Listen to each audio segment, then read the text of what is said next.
And welcome to the show. It's Monday. I'm so glad to have you with us here today on a very special day of Budweiser's weekday sports beat. It's special. I logged into the video, and the first thing I saw was Vince looking like a grumpy old man, and it threw me back to Saturday night. Vince, I wish that I had, like, we've got two studios here in the building where there's windows, behind, like if I was in a different studio, you could actually see there's snow coming down outside. Yes. Yeah. But it reminded me of Saturday night when we were sitting in the press box and you and I were basically arguing over whether it was snow or rain or a mix of snow and rain. We were going back and forth. We could not come to an agreement on that. Ultimately, it turned into snow. It did turn into snow. Yes. Like, look, those flakes look pretty big to me, Vince. I don't feel like they're just rain at this point. You're like, oh, maybe. I don't know. I mean, yeah, they turned into snow eventually, but it's a great argument to have when we're sitting inside, which is the best part of the whole thing. It's very good. It's a very good argument to have from the inside when you're looking out and it just looks like a snow globe. We won't even talk about, surprised that the Navy managers haven't made their way to social media somehow. I don't know how far we went. I've got photo evidence in my phone. I have not shared it with anybody, though. I am very curious to see if they still have their jobs. Yeah. After Saturday, we'll just leave it at that. And Joe Allen asking some very personal questions in the chat. We'll leave that where it's at. I know. I'm a little surprised they still have their jobs. I shared it with the other Irish Breakdown employees. But that was it. Yeah, I shared it with my wife. I shared it with Jesse. Yes, I also shared it with my wife. It was interesting. Yes, it no art, courtesy of the Navy football managers. Yes, field after the game. Yeah, and the response from Notre Dame was even better. We'll just shut the lights off. Yeah, just to shut it down. We are not putting up with this nonsense. Shut the lights out. I think there was a period of shock and awe. By the Notre Dame folks, like, what? Wait, what's happening down there? Doing? What is that down there? Yeah, took me a minute to figure it all out. Well, Notre Dame beats Navy in any case, 49-10. They win their 7th straight. Anything in particular jump out at you? I mean, to me, like, Navy is just kind of that one-off kind of thing. I was impressed with how the defense performed. I will say that, especially against an offense that they're not going to face again. How about you? I would say that the things that stuck out to me were, offensively. I mean, they finished like they were able to finish way more successfully than they have all season, which is something that they needed to do. And so that was very, very good. They were more consistent with what they were doing. And they were very efficient. That is for sure. They were very efficient offensively. And then defensively, very aggressive. I was happy to see the game plan that they had. They had some guys, quote unquote, playing out of position, but they were playing them where their skills were the best used. Mm-hmm. And it worked out fantastically. I mean, they had what I would call a subpar drive. Where they allowed Navy to go down and score a touchdown. Other than that, I mean, they pretty much dominated Navy the entire night, which was good to see. I mean, it's great. Yeah, I mean, no Blake Horvath, obviously. That is a difference. As soon as I heard he was out, first thing I thought about was the fact that, okay, like, whatever element of a passing game that they had is probably not going to be there when you go to the number 2 quarterback in a triple option offense, even if it has elements of passing game. And that's kind of what it was. But you also had a more athletic, more traditional type triple option quarterback. And the only thing that really bugged me, and Notre Dame ultimately got it figured out, and you and I were talking about it in the press box as it was happening. They did a horrible job, the defensive ends, of setting the edge early in the game. On that drive specifically. Yeah, exactly. That's what I was going to say. On that drive that you were talking about, they just were not setting the edge, and that's how the quarterback was able to get out and run as much as he was. Now, like the 41-yard run that he had, that was more, like just a busted scramble type thing because he dropped back first. And you can't give him those lanes, though, that kind of a thing. Exactly. But, it was a scramble, and that was by far their biggest play of the day. They didn't have another play more than 15 yards the entire rest of the game. Yeah. I mean, they eliminated the big plays. They eliminated the fullback. I mean, they did everything that they needed to do defensively to be successful. I mean, the fullback had 20 yards. Exactly. He had nothing. They did a good job of covering the center and limiting the full. And and again, that's part of why the quarterback comes in to play, because like with the triple option, it's like like if you're the team that's running the option, you don't go into a game saying, okay, we're going to do this. This is the game plan. It's all about what the defense is giving you. Yep. And Notre Dame was taking away the dive, so there was nothing there. So that means that the quarterback and their slot backs are going to have to try to do more. And again, they got some early out of it. They weren't able to keep that going. And that's typically what happens, like when you watch these Notre Dame Navy games, is it takes a series or two or three or whatever for the defense to feel comfortable with what they're seeing and kind of get up to speed. And once they did, obviously it was a completely different game after that. Yep. And that, and on that drive, they had the second set of linebackers in, and there were a few differences, but either way, you expect there to not be a drop off, obviously, when other guys come in, and it took them a little bit to get their feet, cemented in. But once they did, I mean, good grief. It was a whitewashing. It was great. They got that kicking game figured out. Ooh, baby. Game, like 8 for 8. Yeah. Yes. 8 for 8 on touchbacks, 7 for 7 on extra points. Eric Schmidt, after winning the job. 7 for 7.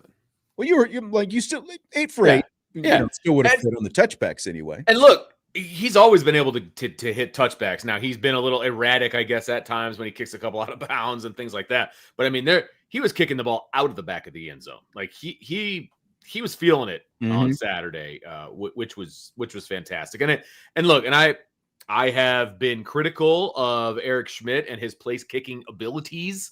And the first kick was a little rough. The rotation of the ball and all of those things. It's like, oh, here we go. You never know really where the next one's going to be. But the next 6 were all nice end over ends right down the middle. So, I mean, when I see something good, I'm going to tell you that it was good, and this was good. And he didn't have any field goal opportunity, but it didn't matter. He was perfect on the day. He did what he was supposed to do. Exactly correct. And that's build on that. You take that and you build on it, moving forward. So, touche to Eric Schmidt. Good job by the freshman to go out there and do what he needed to do. And the interesting thing, Marty Biaggi was apparently videotaping him before the game to look at his kicking mechanics and that kind of thing. And Marcus Freeman was asked about that after the game. How do I want to phrase it? I think desperation probably causes you to seek even harder to find answers, right? Like, we all look for answers. I'm going to go watch the film and we're going to say, okay, how do we get better? Like, that's what we do. But when you're at a point where it's the performance we had last week, I think it creates even a little bit of desperation to say, okay, let's exhaust every avenue that we can. And so if that means filming a guy in pregame warm-ups, it means that. If that means meeting with our sports psychologist. But the best thing about this is the buy-in's been from our kickers, especially Eric, as much as it's been from the coaches. Because if you have coaches that want this and are desperate, but you got a player that says, I'm not invested in that, then you won't see the elevation that we need. And so, I mean, you truly see the buy-in from all parts. Got to do what you got to do. And they did what they had to do, and they got it taken care of. Look, really all you want from the kicking game is that you don't notice it, right? Yeah. Like, that's really all you want. It's a given that you should make the extra points. I don't care, about whatever experience or whatever. You're getting a scholarship. You're on the roster. And the touchbacks are kind of a bonus. And again, he was 7 for 7 on the extra points. Like you said, the first one didn't look great, but they, maybe that was a little nerves with kind of the way he hit it. And I think that it just kind of becomes a comfort issue after that. So it ultimately went unnoticed, and that's what you want going forward. Like until he attempts a field goal, like that's kind of the next question. Because like you said, he didn't have that opportunity, field goal wise. Christopher's asking about women's basketball. We're going to have at the end of this hour, got a quick interview that Karen Keys and I had with Hannah Hidalgo after the game yesterday. So we'll touch on some of the women's hoops a little bit at the end of this hour, but a lot of football still to get to here first. Jaden Greathouse, we got a bit more of an expanded explanation of what's going on with Jaden Greathouse. He is still questionable with a thigh injury this week, and Freeman went into some detail with that injury. Yeah, JG is putting in so much work on trying to get that hamstring to where it needs to go, where it needs to be. We last week had to extract some blood from his hamstring just because, part of the healing process, some blood build up, you got to extract it and continue to get that muscle stronger. And mentally, he's been in a good place. Like he's as frustrated as anybody. He wants to be out there, and so, we got to just keep working, and then we'll see what happens here in the next days, weeks, depending on how he heals.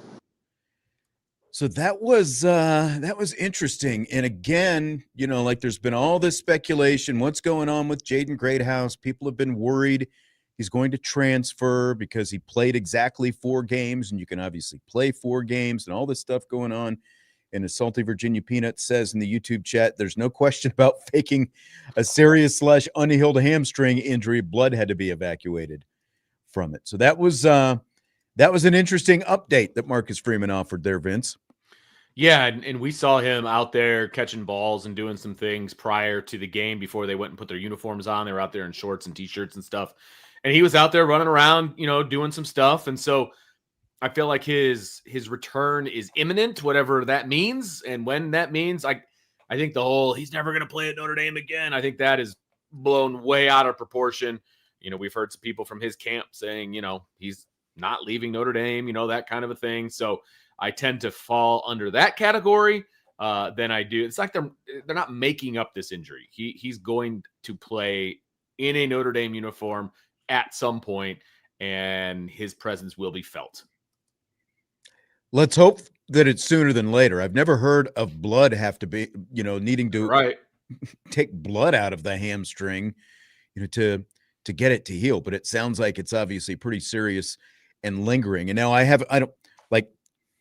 had hamstring injuries before, and I can just say that, even being just what would you call it? A recreational athlete, when you have a hamstring injury, and like you can think that it's healed and it's feeling like, okay, it's better. Yeah. But then the first time you really go 100% on it, there's a really good chance that you might find out it's not actually close to healed. And all of a sudden, it's popping again. And it sounds like this is a really serious tear, like when you get into blood extraction and all this different kind of stuff. Hamstrings are just very, very touchy, very funky. They're obviously a big part of a human being being able to run fast. So it just doesn't sound like this one's cooperating. And again, like apparently some conspiracy theorists who still think that, Jaden Greathouse isn't long for Notre Dame or whatever. When I listen to that, it definitely gives me actually a lot more, confidence that this is not what people have been worrying about, that it is an actual injury and a fairly serious one. I think you also, like you said, you want to treat this injury with kid gloves, because if you bring him back too early and he injures it again, then he's out for the playoffs. And so you don't need Jaden Greathouse to win the next 3 games. You don't. And you obviously don't need Jaden Greathouse to win the first weekend of December, because there is no game. And you don't need him the second week of December because there is no game. So you've got over a month that you still don't need Jaden Greathouse, to be honest with you. If he's healthy on December 19th or 20th, when that first round of games goes on, that's when you want Jaden Greathouse to be healthy. Big bonus. So if he doesn't play till then and he's 100% then, cool. Like, I'm good with that. They've got plenty of depth. They've got plenty. They're fine for the next 3 games and the 2 bye weeks. I'm good. So get him healthy. Do not bring him back too early, because if he injures it again, he's definitely not going to be around for the playoffs. Hey, we saw Cam Williams out there Saturday. Yeah, man. Like, even before it turned into total route out there on the field. Drawing a PI. I mean, he was open by a good amount on that play. If CJ Carr can get rid of the ball a little bit earlier, that's a touchdown. And he was still able to. By the way, that was still a heck of a throw by CJ Carr, getting hit, falling backwards, and still having the arm strength to get it over there. Yeah, exactly. That was amazing. And then they obviously drew the PI, which was a bonus. But I thought Cam did a good job when he was out there, threw some good blocks while he was out there, starting to earn that trust of the coaching staff. That's what you want. So, and KK Smith going out there and doing his thing, catching another touchdown. So they're starting to, get into that depth at wide receiver that we've been looking for. So hopefully that continues. Michael going right to the extreme, saying that Williams' effort was terrible. No, it was not terrible. It was an underthrown football. What do you want him to do? Right. And even if it, come on. Again, consistency is part of the reason that we haven't seen more of him before this. So the guy is still trying to become more consistent. Back to Greathouse, Salty says the question is, if he doesn't play this weekend, do you go for the red shirt? I don't know why this weekend, matters more than next weekend or the weekend after that, but he has only played the 4 games. Yeah, once you get to the end of the regular season and you get into the postseason, all those games are don't count against your red shirt. Right. So he can sit these last 3 games of the regular season, hopefully get healthy if you're not trying to push him to get back for one of these games, and give him extra time to get that healed. And then once you get to the postseason, all those games are bonus, and you don't have to worry about a red shirt. He can play in as many games as you want to play him in at that point. It doesn't count against his red shirt. I mean, at this point, if he's still not 100%, that's kind of what I would do. I mean, I obviously there's no guarantee he's going to stick around and use his redshirt year at Notre Dame. I mean, there's a chance that he could transfer down the line as a graduate, all of those things. But I mean, I don't know. Obviously, it's a conversation that you have with Jaden as well. I mean, he's got to be if it's not a, hey, we're redshirting you, if it's a conversation, you want him to be a part of that conversation, that sort of thing. But if he's not 100%, keep him out. I have no problem with that. They don't need him the next 3 games. They don't. No. Daniel's asking if either of us will be at the Pitt game. We will not. Brian Driscoll will be there, and Jesse will be there. Yes. Well, he is going this weekend. Double IBs at Pitt. Yeah. I will be at Hillsdale, and I assume you will be in the comfort of your own home for the Pitt game. No, I will be in Detroit. For a women's basketball game. That's right. Yes. That's right. Yes. I forgot that was on a Saturday, not a Sunday, because normally the women play on Sundays. Yeah. They are playing Michigan in Detroit this Saturday, and I believe it's a 4:00 tip-off, which means I'll get to watch at least some of the football game, maybe the first half or so on TV before we go over to the arena. But, yeah, so I'll be in Detroit for Notre Dame versus Michigan on the women's basketball side, and got a home game Wednesday as well. So 2 games coming up this week. But nice. Yeah. Yes. All right. One final thought here in this first segment from Marcus Freeman on Billy Schrauth and the potential. Obviously, he's got that knee injury, and if there's a timeline for him, whether he could be back. When he's ready, he's ready. There's no importance of regular season, postseason. It's just if he can get back, he'll play. But right now, he's just trying to just keep improving and get to that point where he can help us. But he's not there yet. I don't know when he'll be there, but he's working tirelessly at really getting back to helping his football team. All right. When he's ready, he's ready. No timeline on Billy Schrauth, and kind of probably to be expected at this point. Yeah, I think it is to be expected. I mean, again, they don't need him for the next 3 games. I mean, it would obviously be nice to have him. And it's very smart of Marcus Freeman not to put a timeline on it, because as soon as he does, as soon as those words exit his mouth, they are now gospel. And if it doesn't come to fruition, then, Marcus was leading us astray, and he all these so Don't make it definitive. That's a good answer. When he's ready, he'll be back. He's Vince D'Addario. I'm Sean Stiers. Jeremiyah Love and the H word came up this weekend. Oh, boy. The Heisman Trophy. We've got some comments from Marcus Freeman coming up on that, whether or not Jeremiyah Love is a Heisman Trophy candidate, and some other thoughts on the Heisman and Jeremiyah Love in general. We will do that when we return on Budweiser's Weekday Sports Beat with IrishBreakdown.com.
Budweiser's weekday sports beat continues with IrishBreakdown.com. Notre Dame Pitt this Saturday at noon in Pittsburgh. You'll hear the call here on Sports Radio WSBT and the Notre Dame Radio Network. That means the game day show is live from 8 a.m.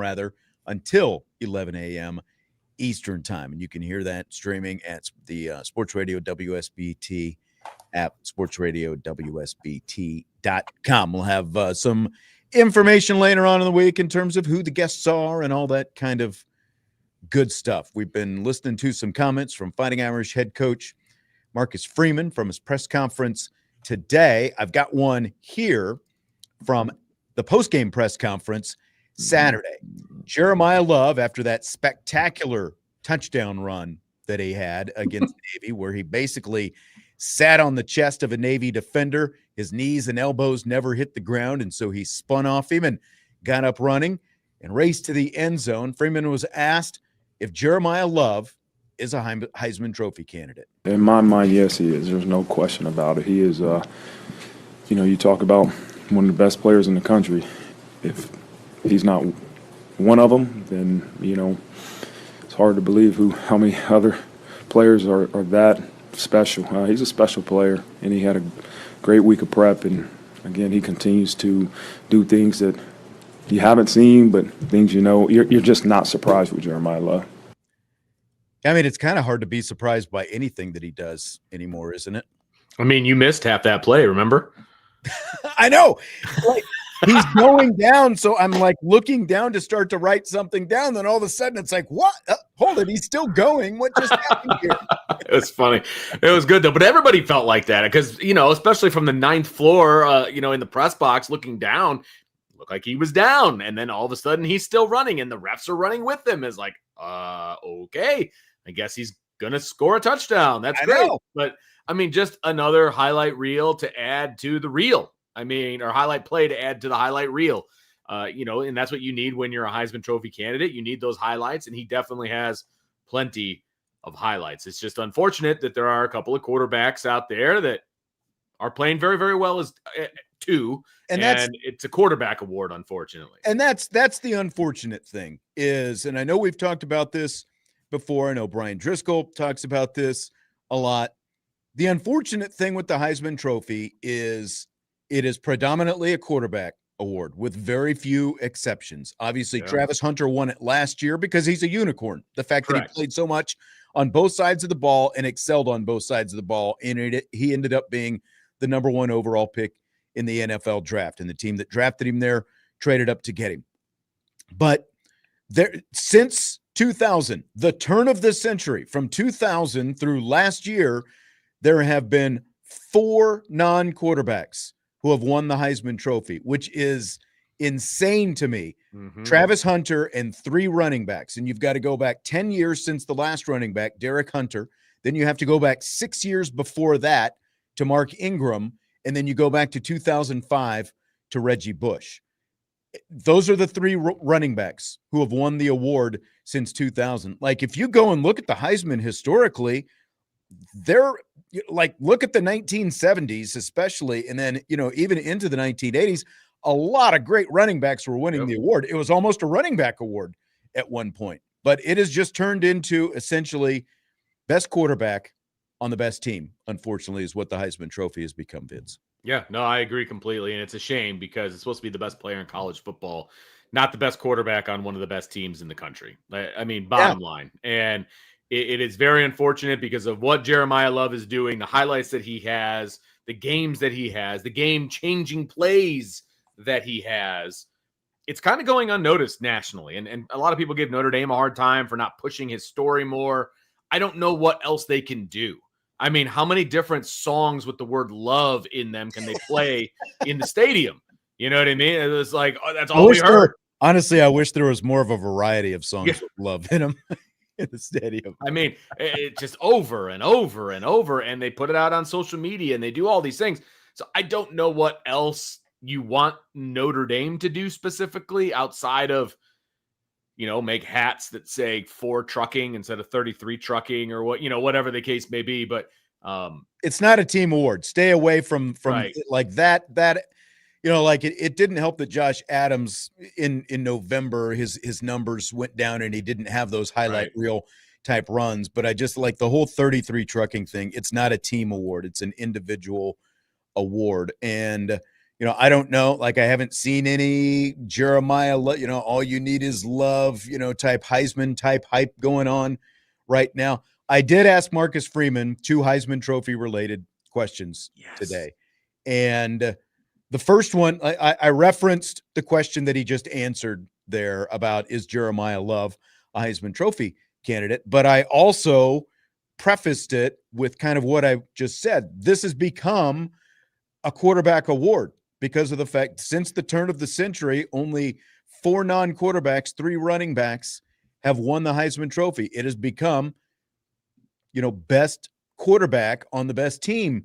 And for that reason, it feels like a lot of people, I would probably include us, feel like the actual true significance of the Heisman Trophy has dropped a little bit. So the question that I asked, like, as someone who makes his living in college football, how does Marcus Freeman regard the significance of the Heisman Trophy? And here's what he said. I think it is one of the highest honors that you can get as a college football player. But somebody asked me, do I believe Jeremiyah Love is a Heisman Trophy candidate? I don't know exactly how it was asked, but absolutely. Just if we all just focus on being the best player we can be for this team and give everything we have to helping us win, like I don't want to make decisions to influence the people that vote for the Heisman. Like I just want to put everybody in our program put all their effort into winning and being the best players they can be. But that's not to negate what the prestigious and what that trophy represents. It's a great award. It's a huge honor. And, somebody's going to win it. I don't know. But I think Jeremiyah Love will be the first to tell you that winning a game is way more important than that individual award, right? Is that he's going to do everything in his power to make sure we are prepared and win a game. And if the Heisman Trophy comes with it, man, then great. That's amazing. I mean, I get it. He's not out there, like he said, he's not out there pitching guys for Heisman and trying to influence votes and those kind of things. And he's putting the team first still. And I get the whole thing. He obviously, didn't feel like he really wanted to talk Heisman after answering it Saturday night. I don't know. What do you think about what you heard there, Vince? Yeah, I mean, he doesn't.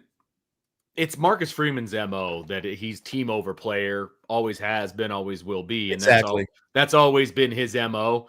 And so I'm not overly surprised that when asked to publicize one of his players for an individual award, he shies away from it because it goes against what he preaches to his team, because it's team glory, then comes individual glory. Right. You do the team stuff, you're going to get all these individual accolades and stuff like that. Just like, with. And he said that basically. Yeah, just with teams being interested in him and any other assistants for jobs. Yeah, he's just not. He is not going to stump. But that's also not the question that I asked. I was just asking, how do you actually see the significance? And he went into that. Oh yeah, yeah. He turned it into something else. He said, yeah, the Heisman Trophy is prestigious. I mean, it's still. It is. It is a prestigious award. I just don't like the way it gets what it's become. Become. Exactly. Yeah. Right. Now, I did ask him more specifically about Jeremiyah Love, because the odds of Love winning the Heisman Trophy are still stacked against him, because, you consider, again, 3 running backs since the turn of the century have won the award. And we all know how these things work. There are hundreds of Heisman Trophy voters, because every, former Heisman voter or every former Heisman winner becomes a voter for the Heisman Trophy. Right. So now you've got all these recent quarterbacks, for one. So I don't know if maybe that's where so much of the quarterback emphasis has become. But, there are other people part of the Heisman Trust and all that different kind of stuff. But what happens is these voters, they can't watch every Notre Dame football game.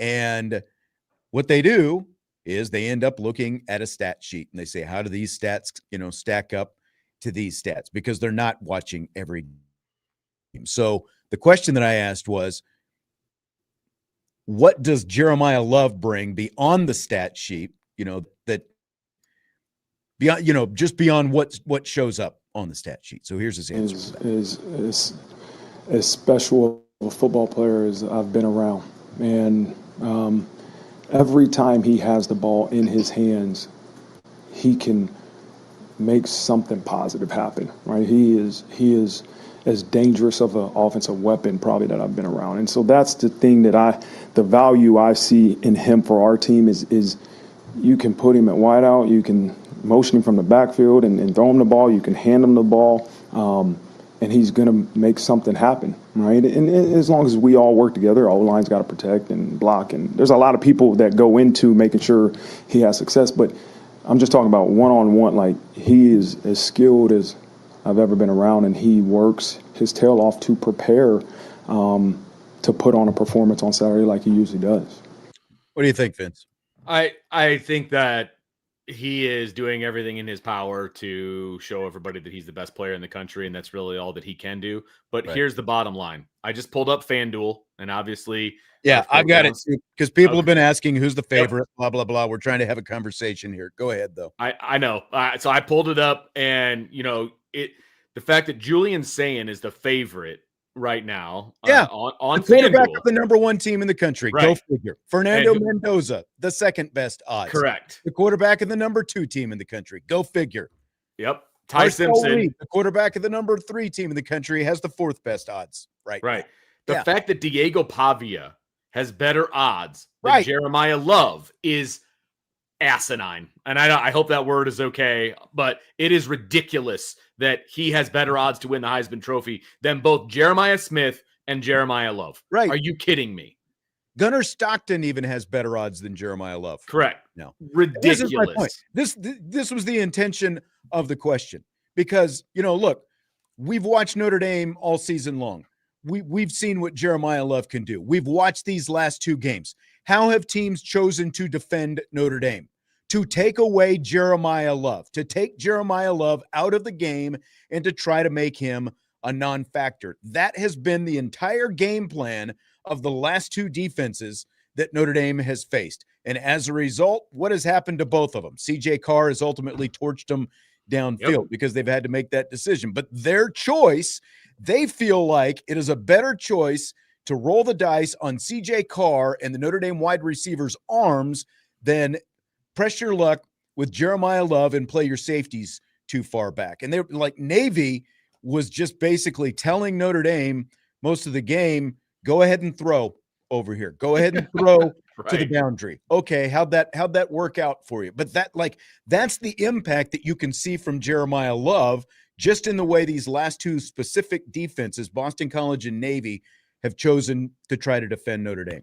And he still had 94 yards against Navy and 136 yards against Boston College. Right. And a long touchdown run against each of them. It's like, what does that tell you? And if you want to go the route of quarterback for Heisman Trophy, I believe CJ Carr has the 3rd best QBR in the entire country. So, Notre Dame has a lot of really good players, but there's also going to be a stigma that goes with being at Notre Dame. And that's just the bottom line. Now, CJ Carr may be a guy that could be in the running next year, and that kind of a thing, and that's fine. But it's an absolute shame that Jeremiyah Love isn't at least going to get invited to New York, at least based on the FanDuel and all of these different things. The fact that he's 7th or 8th best odds to win the Heisman Trophy is ridiculous. I'm not saying he should win it. I'm saying that he needs to be recognized as one of the top players in the country. Correct, because that's who the award is supposed to go to. It's not supposed to be the best quarterback on the best team, which, again, here's the order of Heisman odds. Julian Sayin, the quarterback for Ohio State, Fernando Mendoza, the quarterback for Indiana, Ty Simpson, the quarterback for Alabama, Marcel Reed, Texas A&M quarterback, Diego Pavia, Vandy quarterback, Jeremiah Smith, wide receiver, Ohio State, Gunnar Stockton, quarterback, Georgia, and then Jeremiyah Love, running back, Notre Dame, plus 3,500 odds. That's the order of the Heisman favorites. And I agree with what Patrick Duffy is saying. I'm sure Love would rather hold the national championship trophy than the Heisman Trophy. I agree with that, but that's not the question. The question is Jeremiyah Love one of the top 3 or 4 players in college football? And if your answer is not yes, you're not watching Jeremiyah Love at all. Right. That's I'm sorry, period, end of story. That's just the way it is. That's the question. Is Jeremiyah Love one of the top 3 or 4 players in college football? The answer is yes, and he absolutely at least deserves to be in New York City for the Heisman Trophy presentation. Right. And someone was asking when it's presented. It is presented December 13th. So, like, this will be like nothing that happens in the college football playoffs will impact it. As of right now, he's tied for the national lead in overall touchdowns with 16. Like, that's the biggest thing that he has working in his favor. But to win this award, especially when you have so many of these top teams with quarterbacks who are playing well, like we've mentioned here in these Heisman Trophy odds, for a running back to even have a chance, he's just has to have the like gaudy numbers, and he's just not probably, unless he has like 3 200-yard games to close out the regular season, he's probably just not going to be able to do it and not make enough impact to even be there. And it's a total sham. And that's my point. That's what the Heisman Trophy has become. Because if you watch college football week in and week out, you know Jeremiyah Love is one of the 3 or 4 best players in all of college football. He's not the 8th best player in all of college football. And even Jeremiah Smith, for that matter. You know, like, he deserves to be up there as well. But he's both of those guys should be up there. Like Diego Pavia, you know, like, come on. That's a joke. Right. That is a joke. He averages like 130 yards a game against top teams. Now, he goes out and he wins games, and I get all of that, but come on, man. Like, that's ridiculous. Ridiculous. Yeah. Yeah. All right. So that's our rant on that. It's, you know, again, like, when you go back and you look at the history of the Heisman, so many great running backs have won this award, and there are so many great running backs now who don't even have a chance to win the award because, you know, again, like we talked about, is it a team award or an individual award? But it has become a team/quarterback award because just more times than not, since 2000, only 4 non-quarterbacks have won the award, and everybody else is a quarterback, and they tend to be the quarterback of one of the best teams in the country. And even like the only real exception there was Jaden Daniels a couple of years ago, because, you know, with a 3-loss LSU team, just because he was so good and had such massive numbers that year that he was undeniable. So there we go. A lot of people have been asking about the stuff the Texas Tech head coach, Joey McGuire, said about Notre Dame. We will be playing that in rapid fire. So that'll be coming up in the 6 o'clock hour. That'll be coming up here in just a little bit. We're going to check in with some hoops real quick. After we return, though, we'll do that. And then plenty more Notre Dame football coming up in rapid fire in hour number 2 with Vince D'Addario, Sean Steiners, Budweiser's Weekday Sports Beat with IrishBreakdown.com.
Budweiser's weekday sports beat with IrishBreakdown.com with Vince D'Addario, Sean Stiers. Notre Dame women's basketball handled Chicago State yesterday. Woo!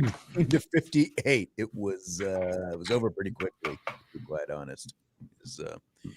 Is what it was. After the game, Big Game Karen Keys and we talked with Hannah Hidalgo, Notre Dame star, after the game in this quick post-game interview before she was coming off the court. Neither one of these games never really in doubt. As a team, how do you kind of, keep the mental approach to just sort of keep getting better no matter what the score is? Yeah, I think just understanding we're a completely different team. We're a completely new team. And so even in these games, we get the opportunity to work on ourselves. It's not so much about the score and how much we put up, but it's about getting better and finding the chemistry within ourselves. Speaking of getting better, what do you think are the one or two things that you've gotten better at? What would you say you've gotten better at since last year? Because you're pretty good at everything. So how do you think? I think intangibles. I think for me the biggest thing was my leadership, especially my first 2 years just being led by other people, and now coming in and being the head, the leader, and the head of the snake for sure this year. I tried to figure out how to be a leader better and how to lead my team better, and so I think I've gotten a lot better at that. And I think I'm going to just say defense. I feel like I'm more intentional being in, the hoop spot and helping my teammates, not so much focusing on my man and myself. I mean, you wouldn't know that this is a team full of transfers, really, and getting KK back, obviously, Absolutely. as well, after she, was out last year. Does it feel like, again, just 2 games in, does it feel like, there's just a lot of cohesion on this team? Yeah, absolutely. And I think it starts off the court. I think we love each other so much off the court. I mean, we love being around each other. It's great energy off the floor. And I think it really translates, on the court. And I think we have great players and great pieces, and it just fits together like a puzzle. So, I'm happy to be with these girls. You guys shared the ball well. You had 8 assists. I mean, I know you can do that every night. But you see the floor so well. And as you mentioned, the whole leadership, you're going to have to be a better leader and a better facilitator. Yeah.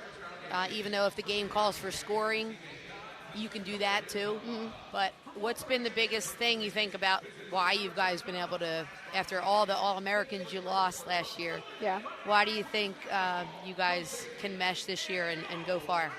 Yeah, absolutely. I think we have girls that just want to win. We have girls that are gritty, that put defense first, and I think that's the biggest thing for us because, I'm defensive minded first. I always want to get steals and run in transition, but we have all 5 players out on the floor that want to get stops first and then run in transition. I think that's what's going to work really well for us. 31 points, 8 rebounds, 8 assists. Congratulations again, Hannah. We'll see you Wednesday. Thank you so much. God bless.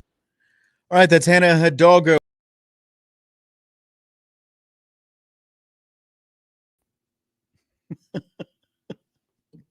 Were you pushing buttons back there, my friend? I mean, I'm trying to play, producer back here. Trying to produce, and look what happens. Yeah, what can I say? Hidalgo got ACC Player of the Week this week, by the way. Right. She had 32 points, 8 rebounds, 8 assists yesterday. She averaged 29.5 points in the 2 games. So nice little start for her in the Irish. No doubt. I think that was the biggest hurdle, and it probably still is a bit of a hurdle just to make sure that everybody's all on the same page. And, once the competition ramps up a little bit over the next few weeks, we'll really be able to see how that chemistry is working out. But I think they're on the right track for sure. Yeah, absolutely. Absolutely. And, that Michigan game coming up next Saturday, the biggest test, where did it go? Christopher asked, what's going on with the 2 transfers not playing the last 2 games? The girl from Wake Forest, the girl from Vanderbilt, and he's referring to Malaya Coles, the forward from Wake Forest, and Ayana Moore, the guard from Vandy, who was a double-figure scorer in all of her seasons at Vanderbilt. They have minor leg injuries, and there's no, can't say anything definite, but they're very hopeful that at least by Saturday, there's a good chance they're going to be back. So a good chance that they'll be back this week. There we go. That's just, I have to leave it kind of open-ended, but that's... Oh, you and all your knowledge that you can't, let out. Things that you can't, I get it. I get it. Get in trouble. It's what happens, man. You don't want to be iced out. Chris said, did Hannah throw shade at someone? I didn't hear any shade in there. Did you? I did Is there not. any hints of shade? No, I don't think so. Yeah. And by the way, the other two transfers, as ND Saylor said, Gisela Sanchez and Vanessa De Jesus look good. Radigan has been, really solid, especially considering they, have a core rotation of 6 players right now with those other 2 players out. But Sanchez had her first career double-double in the season opener, and she's in like her 5th year of college now. De Jesus had a career high. And DJ said it was a little shade. I'm going to have to listen to that again a little bit later. I didn't really hear anything. There's a lot of turnover, and we know it wasn't all roses at times. So yeah. Could have been shade sent towards Texas. Yeah. KK Bransford also had her first career double-double yesterday, 21 points, 13 rebounds. So look, they've looked good. Again, now they're against 2 teams that you expect to beat fairly handily, but when you look at the fact that it is a group of players that like De Jesus, not a proven scorer at Duke. Sanchez, not a proven scorer at any point in her career, and they've both been both consistent double figures and rebounds and everything else. So team cohesion, I think, is what's impressed me the most when you factor in the transfers and everything. Getting back these other 2 transfers would be really big, both from a depth standpoint and from a more scoring standpoint. So looking forward to hopefully seeing them very soon. All right. And the men's basketball team also won Friday night. They're 2-0. So good start for them. They go to Ohio State next weekend. So that'll be, a nice test for them. So both of these teams have big tests coming up over the weekend, one against Michigan, one against Ohio State. A lot of Notre Dame football coming up in hour 2. Speaking of shade, did you hear what Joey McGuire, the Texas Tech head coach, had to say as it related to Notre Dame? We will get that when we get into rapid fire in hour number 2 of Budweiser's Weekday Sports Beat with IrishBreakdown.com.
It is hour number 2 of Budweiser's weekday sports beat with IrishBreakdown.com. I'm Sean Stiers. He is Vince D'Addario.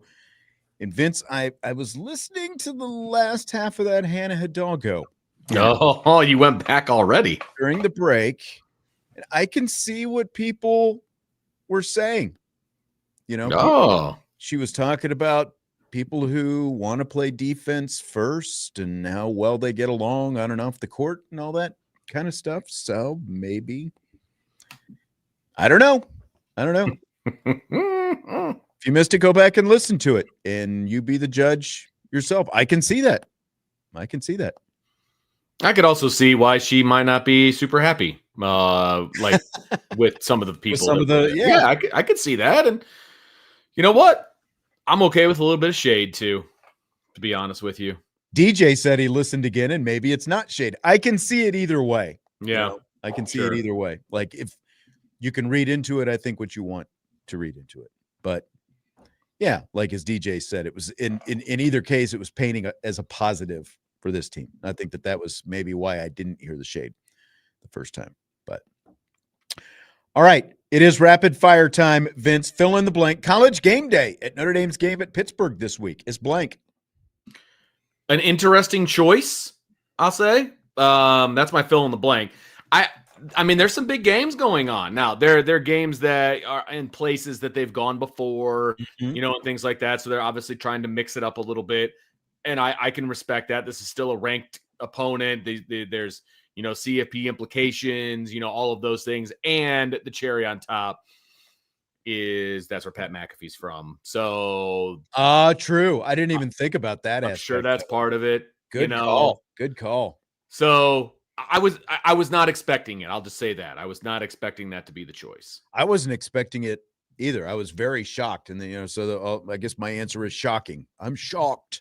The fact that game day is going to be there. But hey, I mean, you know, people want to be part of the Notre Dame business. It's really the last chance for them to get it. You know, like I was a little bit surprised that they didn't come to Notre Dame USC, considering the fact that could be, like, as of right now, we still don't know. There's no certain future on what's going to happen with that rivalry. And I thought maybe they would show up since it could be the last time those two teams play, at least for a while anyway, but they didn't. And now you've got a team in Pittsburgh that is in the thick of the ACC race, and you've got Notre Dame, who obviously, I mean, both teams have college football playoff aspirations. Yeah. So from that aspect, it makes sense. Good point about the cherry on the top, though, with McAfee. Forgot about that. He's a Yinzer. So he is, and they even put that in their announcement. They're like, Pat's coming home. There you go. So I think that had a decent amount to do with it as well. Yep. PJAF says the noon start times are tough, but at least we don't have to wait all day. I'm in on that. Like, I think we all like the fact that you don't have to wait all day. And again, like, I'll be doing some basketball anyway, but I'm never opposed, especially when they're road games. And, you know, most of the time I've just got to flip on the TV. I'm never opposed to that. Yeah, I am all for noon games normally because then we do the post-game show and we're done by the time the night games start. So, like, the noon slot is by far my favorite slot.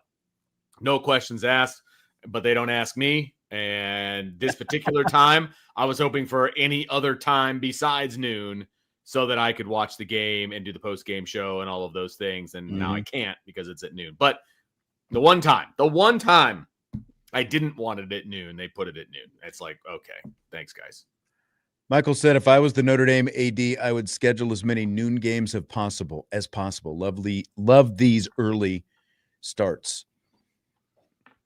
You want any noon home games? Notre Dame has obviously avoided ever doing that. The earliest home game I remember, at least in the last 25 years since I've been here, is when they used to have some of those 1:30 start times. Oh, that's right. You know, before daylight, like early in the season, they would be at 1:30 because, you know, and then we used to not move our clocks back and forth. And so it'd be 1:30 games at the start of the season. Then you'd get into November after everybody else changed their clocks. And like here in South Bend, it would be 2:30 that they would kick off. That's the earliest that they would ever do it. Now it's mostly 3:30 and night games. I wouldn't mind a noon game every now and then. It is interesting since like Fox has kind of gone Moneyball with their start times. Yeah. They have discovered that if you put big games on at noon, you can get some eyeballs there. And I wonder if NBC/Peacock would ever want to do that, or if Notre Dame just wants to stay out of the noontime slot. I would love if Notre Dame would do a noontime slot for a home game. I think that would be fantastic. And I do think the Fox noon game situation is legitimate. I think they're bringing, because remember 10 years ago, for example, games that were on at noon were awful. Yeah. Like they were awful games at noon. I mean, it's just terrible. And that's not the case anymore. There's some really good games at noon, and it's not just the Big Ten either.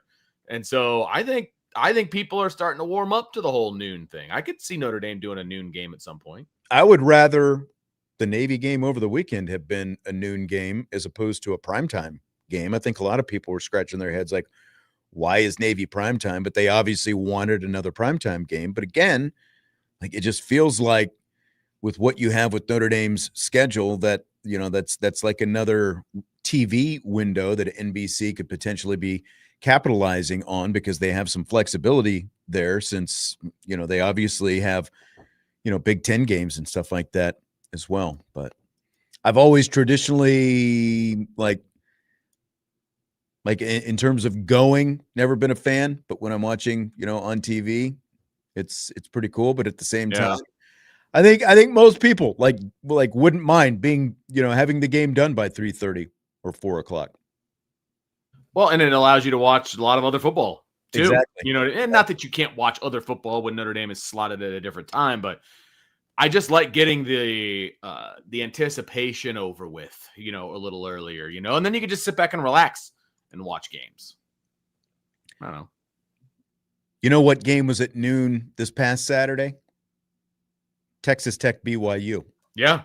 Yep. We got to watch some of that game. I don't know how much of that game you watched. I watched a good deal of it. Little Big 12 matchup, two top 10 teams in the Big 12 going head to head. And Texas Tech head coach Joey McGuire, after Tech beat BYU, he started talking a little bit about BYU in his post-game press conference, and it turned into something else. So here's what Texas Tech head coach Joey McGuire had to say. I was really excited whenever they joined the Big 12 because I think that they carry a lot of weight and a lot of respect. I think that I have a lot of respect for them entering a conference and not playing an independent schedule like other people. Y'all already know who that is. And so I have a lot of respect for that. I mean, they're earning their right just like everybody but a couple of people in the nation are earning their right through conference play, you know, and playing in some really tough places. Okay, Vince, some other people. Joey McGuire throwing shade at Notre Dame there is blank. Is enjoying his 15 minutes of fame. How about that? No, I can guarantee you the vast majority of people, and it includes sports fans, had no idea who the head coach of Texas Tech was. They would have had to Google Joey McGuire's name to figure out who the heck he was. If they didn't see the video and him with the big TT on his shirt, you know what I mean? Mm-hmm. Like, dude, nobody cares about your opinion. Number one, nobody. And your team wouldn't be winning if they didn't spend $28 million on NIL. So I don't care what he has to say, because you know what? If Texas Tech and Joey McGuire could go independent and be successful, they would do it. And they can't. Any team. And you know why BYU is not independent? It's not because they wanted to go join a conference so they could compete. They tried it. They wanted to be independent. The reason they are not independent is because it's hard to be independent. And that's why other teams aren't independent. Right. Anyone, Texas Tech, name your team. They would be independent if they could, but it takes a lot to be independent. And in today's world, it takes the TV contract. And like TV networks are not going to be handing out TV contracts to Texas A&Ms and BYU. That's ultimately why nobody outside of Utah cares about BYU football. That's just what it is. They had trouble putting a schedule together. They couldn't do it. That's exactly right. That's exactly right. They didn't give up independence to challenge themselves. They gave it up because it was too hard. Look, go back to 1990. Here are the teams that were independent. Some of the teams. There were a lot of independent teams back in 1990, but some prominent teams: Florida State, Miami, Penn State, Pittsburgh, Virginia Tech, Louisville, South Carolina, Rutgers, Syracuse, and obviously Notre Dame. All those teams, all those football teams were independents 35 years ago. None of them are independent now because they can't cut it on their own. It is much easier and much more secure and safe to be in a conference, and especially in today's world, because of the fact that, all the TV revenue and everything else that comes with it. So spare me, Joey McGuire, but it's a great point. Like, you've been the head coach at Texas Tech for 4 years now, and the only reason anyone knows your name is, as you said, because they went out and bought a roster and are competitive now. And I don't begrudge them that, because it's within the rules. They're doing what they're allowed to do, and they got oil money and everything else. That's right. Awesome. Good for you. He talks, but he also talked about the fact that, you're in a conference now, so you go to some challenging places, unlike these, the independent that I don't even have the guts to say their name. Seriously. Like the toughest place that Texas Tech and Joey McGuire have played since he's been in the Big 12 is Utah. That is it. Utah. Have they played any SEC teams? No. Have they played any Big 10 teams?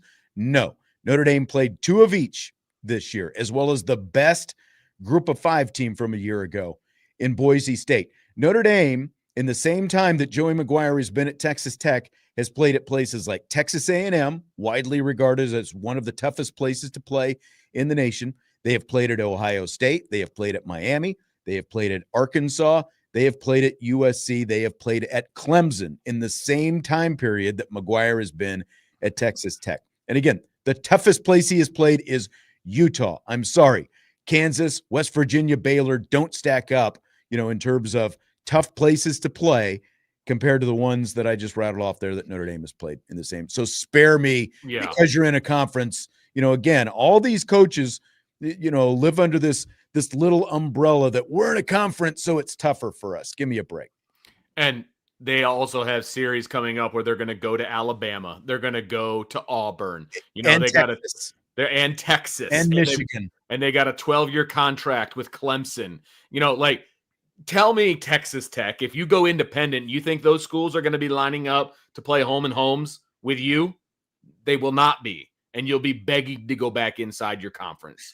So, and it's also be careful what you wish for. Let's say tomorrow Notre Dame decides, you know what, we want to join a conference. And you know what that conference is going to be? It's going to be the Big 12, because we know that we can win that conference every single year without trying very hard. You don't want that, Mr. McGuire. You don't want that at all. Yeah. So be careful what you wish for, my guy. Robert in the YouTube chat says, Notre Dame with their independent schedules have to get ready to face a lot of different types of offenses. Yeah. And because when you're in a conference, teams tend to morph and be very similar to each other. And, yes, absolutely. Look at the fact that Notre Dame plays Navy every year. Do you think that any other Power 4 school would sign up to play Navy offense year in and year out? No. Look at Kansas State. They decided, hey, we're going to play Army. We signed a contract to play Army. How'd that work out for Kansas State? Spoiler, in case you missed it, they lost to Army at home this year. It is not easy playing these option offenses. There's a reason no one wants to play them, but Notre Dame plays Navy year in and year out. Last year they played Army. They played Air Force off and on the schedule as well. And the funny part is Texas Tech plays 9 Power 4 conference teams on their schedule this year. You know how many Notre Dame plays? 10. Right. And they play Navy and Boise State. Right. 2 of the best group of 6 or group of 5, whatever you want to call them, teams in the country. So I don't even know who the 3 non-Power 4 teams that they played. They're probably awful, and they're probably 1AA teams. And, Coach McGuire, checks those off as W's. Again, the schedules Texas Tech is playing, not like the only thing close to a Big Ten team. They played Oregon 2 or 3 years ago And, that was when Oregon was still in the Pac-12. They lost at Washington State. It was either last year or the year before. So, and they played Oregon State as well. They are not challenging themselves in their non-conference schedule at all. Sean, give them respect for playing Arkansas Pine Bluff in the first game of the season. Come on, man. Notre Dame plays Arkansas. Texas Tech plays Arkansas Pine Bluff. Exactly. And they also played Kent State, which is the worst team in the MAC. Yeah. So, congratulations on your really tough schedule, Texas Tech.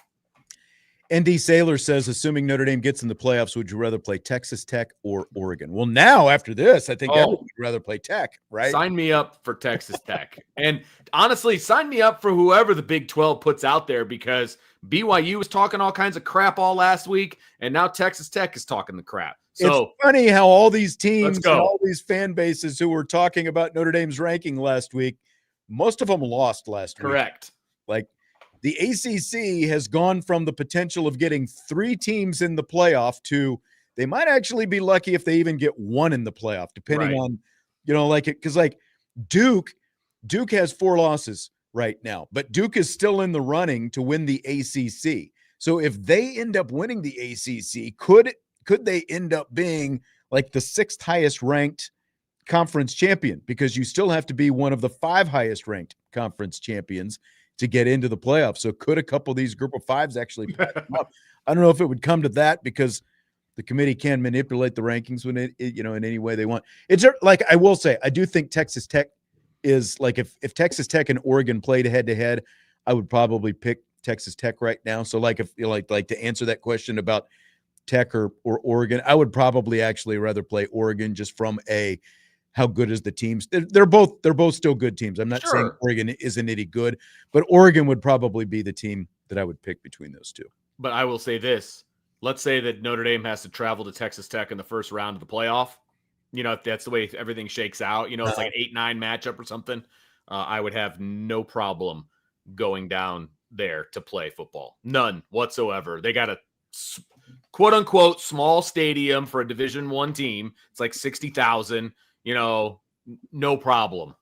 Notre Dame has been to worse. To the noon kickoff stuff, Brian NY says, wasn't Marshall a noon game? It was not. Notre Dame has never, in the last 25 years, Notre Dame has not had a noon game. It was a 3:30 game. So, yeah. Might have seemed like noon just because you were feeling so bad about the fact that it was happening. And but it was not a noon game. We'll take a timeout. When we come back, more Notre Dame football and other conversation. Budweiser's Weekday Sports Beat with IrishBreakdown.com and Rapid Fire.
We continue rapid fire on Budweiser's weekday sports beat with IrishBreakdown.com. Sean Stiers and Vince D'Addario with you on this Monday. We got some Monday Night Football coming up here. Ooh-wee. A little bit. Yeah.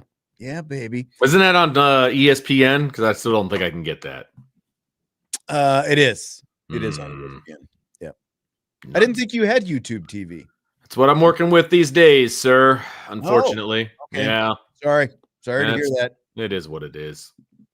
Shucks out of luck, my friend. Apparently, they got to get their stuff together over there at YouTube TV and Disney. It's time to become friends again, folks. I know. I am Tenzin. I'm the son of Ang in the YouTube chat. Says, did you hear the goofy question about joining a conference during Marcus Freeman's press conference today? Funny you should mention that. Freeman was asked about independence at the press conference. Was it in response to the Joey Maguire Texas Tech stuff? I don't know, because there was no context given in the question. Here's Freeman's answer, though. I'm focused on Pitt. I know I'm focused on Pitt, and that's where my focus is. I don't have anything else to say about that. It's very random. He was just asked, how do you like being independent? What are your thoughts? I don't know. Salty said, I hope that I mention that he says, I hope Sean mentions the obtuse question from someone named Talia. I think she asked Mr. Freeman, this is what we're focusing on this week. He was bemused. Yeah, he was pissed based on questions. Yeah. What it sounded like to me. He doesn't need to take independence questions in the middle of the season. And number one, he doesn't have anything to do with whether Notre Dame is independent or not. And number two, it doesn't matter. Like right now, it doesn't matter. He's the head coach. He's a football coach. He's more worried about getting ready for the next game. That was the right answer. He's not going to get all political about independence and clickbaity stuff. That's not who Marcus Freeman is. Right. Unlike Mr. 15 Minutes of Fame down in Lubbock, Texas. Or the guy out in Pittsburgh. Yeah, exactly. Well. Yeah. And I did see, Narduzzi was saying some stuff today, and like it happened right as I was getting ready to come into the building. So I haven't had a chance. We'll hear from Pat Narduzzi, Pittsburgh coach, and some of his comments when he was asked about, beating Notre Dame. We'll do that on tomorrow's show. So we've got that coming up. So it's just always interesting. You never know what's going to happen at the press conferences, Vince. Facts. You never know who's going to be allowed to ask a question. All you got to do is put your hand up and do it in a prompt amount of time. And no, that's a good point. No, that's a very, very good point. And you get them in the post game, you get them in the weekday press conferences. You get it all. And there are certain people that should not be allowed to ask questions. Oh, Vince is drawing a line. Just saying. You get so many opportunities, in my opinion. You get so many chances to ask relevant, good questions. And then that's after true. that, think them out a little bit. Yeah. Think about it a little bit, maybe. Yeah. Maybe a timeout, hey, a couple weeks off, just a little timeout. Have you seen that those commercials where they have backup quarterbacks and the one where it's like, what's his name? The guy who was the Giants backup. I can't think of the Italian guy. Oh, yeah. I can't remember his name either. But it was a family taking photos, and it's like, all right, kid, you're out of here. We're bringing in the backup, and they've got like the other guy, where they're like going through the drive-through line, and he's like backup orderer and all that. That's great. I think those are really funny commercials because these are all guys that are actual backup quarterbacks. And this is what they do now is they do commercials. Call a timeout during the press conference, backup reporter. I think it's great.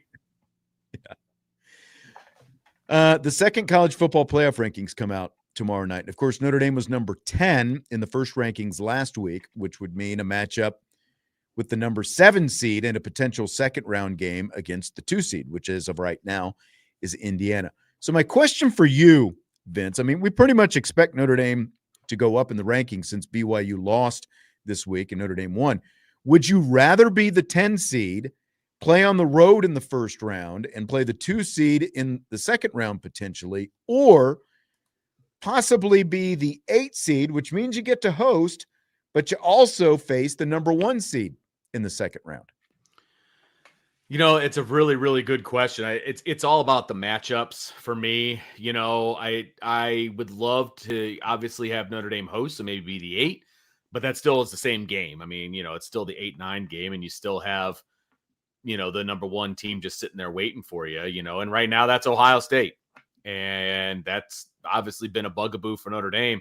I would love for them to beat Ohio State. So in this particular, here's what I would say. If I don't know any of the teams involved, I would rather have a lower ranked team to play against. I think that goes without saying. Yeah. In this particular case, I would love to play Ohio State. I would if I'm Notre Dame. Look, they're the team that we cannot beat Ohio State. Let's give it a shot. Let's get after it, man. That's the one team that if Notre Dame is going to win a national championship at some point, I would love for them to go through Ohio State at some point in the bracket. And if it has to be round 2, then it's round 2. So I would be okay with it. I see it as the number 1 seed presently is none of the teams in the top 4. 3 of the 4 are unbeaten right now, but they don't feel unbeatable. Agreed. They lost to Texas Tech Texas A&M by a point. By 1 point. Yeah, they can beat Texas A&M. Exactly. They've beaten IU. Yeah. I feel like they could beat IU again. I'm not saying it would be a blowout. I'm not saying that at all. But I feel like all 3 of those teams, to your point, I feel like they're all beatable teams. Yes. Right. I don't like, just like the idea of having to go through the number 1 seed in the second round. But again, it's Ohio State is still really good, but they don't feel like invincible, defending national champion, unbeaten good. So I would still take my chances, get that home playoff game, and have an opportunity. Now, all that said, I still like the path on that other side. 7 seed is still in play. The 6 seed is still in play. All those things are still in play. I still really like that path on that side of the bracket as the 6 or 7 seed. So Michael, apparently, it's all subjective in terms of what you think of whatever question. He apparently didn't like the fact that I asked questions about the Heisman Trophy today. How's that not relevant? We're heading into the home stretch of the season. It's November. Jeremiyah Love is a Heisman Trophy candidate, and Marcus Freeman was asked after Saturday's game if he considers Jeremiyah Love a Heisman Trophy candidate, and his answer to that was yes. And so that's why I asked 2 questions about the Heisman Trophy today. So if you don't think they're relevant, that's your prerogative. You're fully able to take that stance. I feel that they were relevant, and I was backed up by that by some feedback afterwards. So take it for what it's worth. I don't know. I feel like Michael's just not in a very good mood right now, but we're not saying that Ohio State's not a good football team, by the way. He's saying that we're talking like Notre Dame or Ohio State's not a good football team. It's not what we're saying at all. I would say that Ohio State was better last year than they are this year. Does anybody disagree with that? I'm just asking. I think they're better last year than they are this year. It just so happens the way the schedule has played out, they are undefeated right now. I feel like Notre Dame has been close to beating Ohio State the last few times that they've played them. Let's give it another shot, and I think it would mean more if they were able to do it in the playoff. If they're lucky enough to win a national championship, it would mean more if you can go through Ohio State. That's all I'm saying. I'm not saying that they're a bad football team. They're number 1 in the country for a reason. But I think that they're beatable. That's all I'm saying. By certain teams. Right. They're not beatable by Penn State or, any team that doesn't have a winning record. We're not guaranteeing a Notre Dame win over Ohio State. We're just saying it would be we feel confident that it would be a competitive game against Ohio State. And, to your point, you said that you would like Notre Dame to kind of get that monkey off their back against Ohio State. They've lost 3 straight years with them. So, yeah. Simple. I think Michael Cannon I mean, I think we're kind of at a, agree to disagree, but I understand what you're saying. He said it's not a beef with me, but, just didn't like the questions. Okay. My point was, I do feel like Jeremiyah Love should be considered, as I said in the show in the first hour, that Jeremiyah Love should be considered among the top 3 or 4 players in the country, which I think he is, which would, as we're talking about Heisman trophies. And I was, essentially, asking Marcus Freeman, look, if a running back is going to win this award, considering the history, considering the fact that in this century, since the turn of the century to the year 2000, only 3 running backs have won the award. So if Jeremiyah Love is going to win it, he's going to need people to vote for him for something other than just what shows up on a stat sheet, because while he's going to have good stats, he's not going to have gaudy stats, which tend to, put a running back into that conversation. And you also have to have some, kind of so-so quarterback play to go along with it. So my question, to Marcus Freeman again was, what does Jeremiyah Love do that doesn't show up on a stat sheet, that right. would favor him in this kind of conversation? That was the context of it. So if you don't like it, that's fine. Again, we get to see Jeremiyah Love week in and week out. And if you look at the way opposing teams have chosen to defend Notre Dame, like that, and it's like he has an impact on opposing teams' game plans just by being on the field. Like when you look at how they've chosen to cheat their safeties down rather than playing deep, and like they don't want Jeremiyah Love to have the ball in his hands. They want to take that out. They would rather take their chances with a redshirt freshman quarterback than just let Jeremiyah Love run the ball. They'd rather have a quarterback take shots at throwing on him. And that was so far that has not worked out well. Oh. Correct. World Series ended last weekend with the Dodgers beating the Blue Jays in 7 games. Joe Davis did the play-by-play for Fox. Davis is also the Dodgers TV announcer. I'm sorry.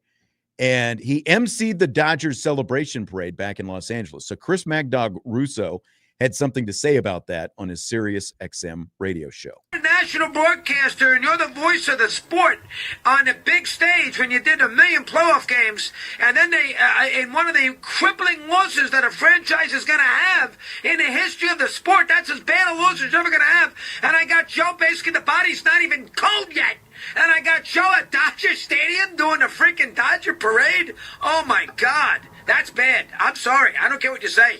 You can say I'm screaming and yelling about nothing. That would piss me off if I'm a Blue Jay fan. I got Joe Davis shaking everybody's hand. Give me a shaking freaking Ohtani's hand, and he's freaking whacking, getting rings. He's the announcer for the World Series. You think Kirk Gowdy was getting any of this nonsense?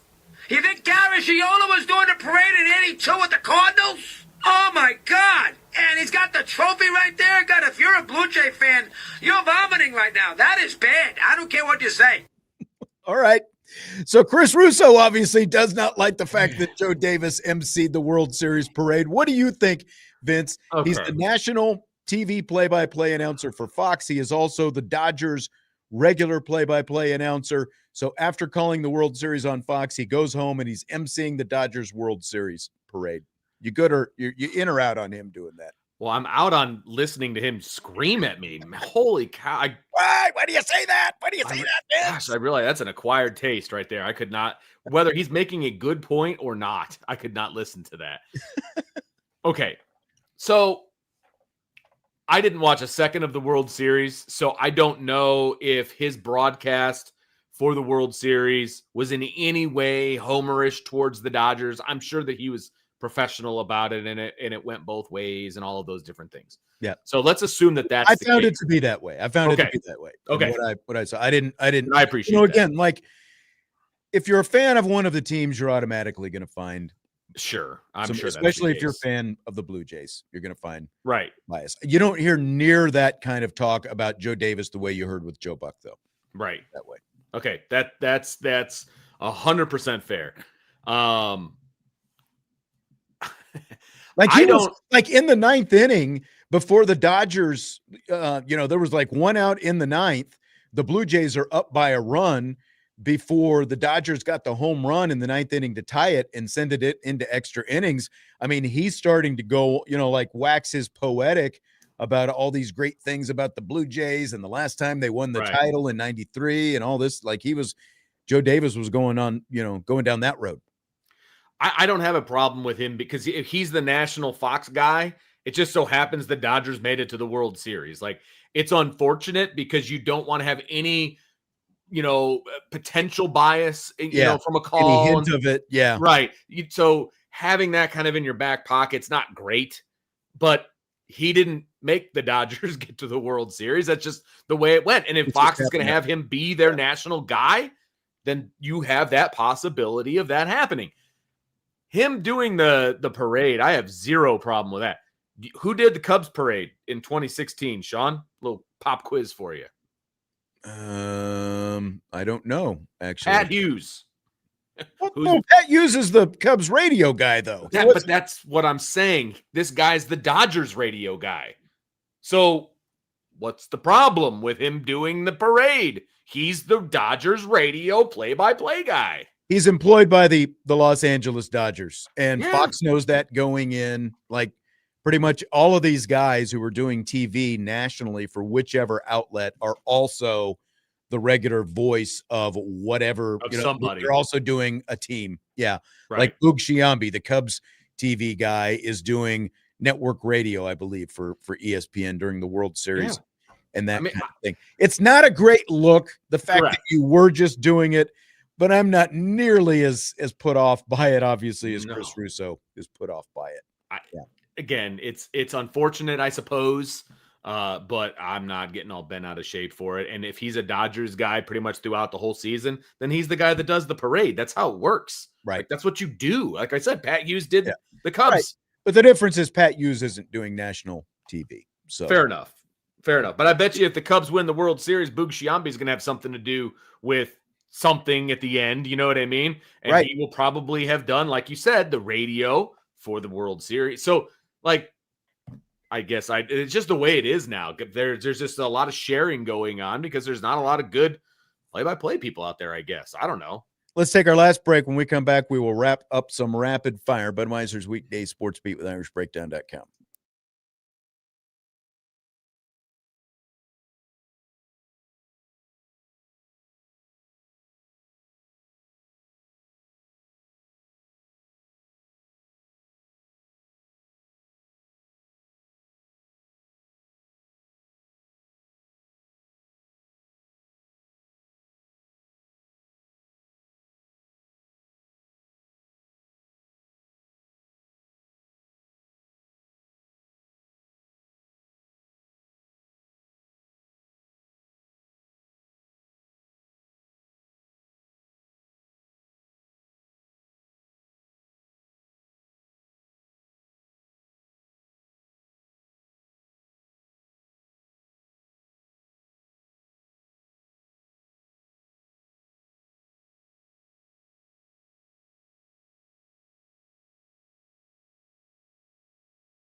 This show is winding down. Sean Stiers, Vince D'Addario, Budweiser's Weekday Sports Beat, wrapping up rapid fire. Michael chiming in the YouTube chat. I appreciate you saying what you said. We don't have to go into detail there, but like I said, kumbaya. We're all good. Could we consider it constructive criticism? I guess, and we'll it's all good. Just agree to disagree. So it's fine. Jimmy Costanzo with a super chat in YouTube for Vince, with Caleb Williams leading the Bears to some fourth quarter wins. Vince, are we able to forgive him just a little bit going to USC? It's not just that he went to USC. It's the manner in which he carried himself when he was at USC. So no, I'm not not there yet. I guess I'm inching closer, but I'm not there yet. He's won a few games. That's awesome. But no, I'm not there yet. I am the conductor of the petty train when it comes to Caleb Williams. There you go. Brian, we were talking about the quarterback in the commercial. It was DeVito. Yeah. Hey, DeVito, get in here. My favorite one is the Teddy Bridgewater. Have you seen the Teddy Bridgewater where there are like two women like sitting in a little coffee shop and they're talking, and the one girl, gets subbed out, and Teddy Bridgewater comes in. Oh, because she just wants somebody to listen to her. Yeah, and she wants someone to listen, and she's got boyfriend problems or something, and he's like, "You're not a mechanic. You don't have to fix him." That's my favorite one. Yeah, that's a good one. Oh, good stuff. That's a good one. Speaking of DeVito, Brian Dable losing his job. Giants head coach today. Really? Losing to the Bears yesterday. Yeah, see, that's what happens. You lose to Caleb Williams, you lose your job. I know. I mean, is it his fault that Jackson Dart went out and got a concussion? No, but don't run him so much. Like, this is the NFL, not college. He's going to start taking some shots. Yeah. And he did. He keeps getting his bell rung, and Dable got fined for interfering in the injury tent a few games back and all that stuff. Christopher says the Cowboys have made him stop watching pro football. Ouch. Jesse and I were commenting how nice it was not, the Cowboys had their bye this week. Nice not to have to get into any of that. Like, that was a very calm weekend. Yeah, so I hear that. I can watch Monday Night Football, by the way. Oh, it's on ABC. Antenna, baby. Excellent. So fire it up. Well, good luck. All right. Well, thanks, everyone. Lively chat, as always, tonight on the YouTube side. Thanks for listening. Thanks for watching. We'll be back tomorrow. Budweiser's Weekday Sports Beat with IrishBreakdown.com.